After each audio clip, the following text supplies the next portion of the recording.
আগামী 12 তারিখে জাতীয় সংসদের প্রথম অধিবেশন বসতে যাচ্ছে এবং প্রথম অধিবেশনে সরকারি দল হিসাবে সরকার হিসাবে আমাদের যে সমস্ত সংশ্লিষ্টতা আছে সেই সব বিষয়ে মন্ত্রিপরিষদ একটা প্রস্তুতি গ্রহণ করেছে।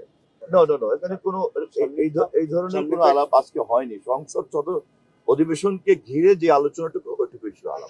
না, নতুন কোনো কিছুই নাই। ইতিমধ্যে আমরা যে সিদ্ধান্তগুলি নিয়েছি, ফ্যামিলি কার্ড, কৃষক কার্ড, তারপরে কৃষি ঋণ, সেগুলি রাষ্ট্রপতির ভাষণের মধ্যে সরকারের এই সমস্ত পদক্ষেপগুলিকে রাষ্ট্রপতির ভাষণের মধ্যে যে যাতে প্রতিফলিত হয়, ইতিমধ্যেই যে প্রতিশ্রুতি এবং যেগুলি আমরা বাস্তবায়ন করার উদ্যোগ নিয়েছি, আমরা সে বিষয়ে আলাপ করব।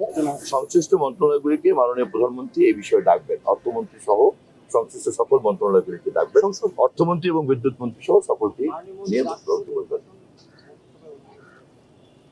রাষ্ট্রপতির ভাষণ নিয়ে আমরা কথা বলেছি এবং বেশ কিছু প্রসঙ্গ এসেছে, এরপরে চূড়ান্ত হবে। এই বিষয়গুলি নিয়ে আমি আবারও বলছি যে ক্যাবিনেট সেক্রেটারি হচ্ছেন দায়িত্বপ্রাপ্ত, ওনাকেই অফিসিয়ালি, কারণ জিনিসগুলি কম্পাইল করার পরে তারপর তো কথা বলবো, একটা মানে ক্যাবিনেটের সিদ্ধান্ত তো আনুষ্ঠানিকভাবে বলতে হয়, লিখিতভাবে বলতে হয়, শব্দ এদিক ওদিক হলে একটা সমস্যাও হয়, কিছুক্ষণের মধ্যে পেয়ে যাবে।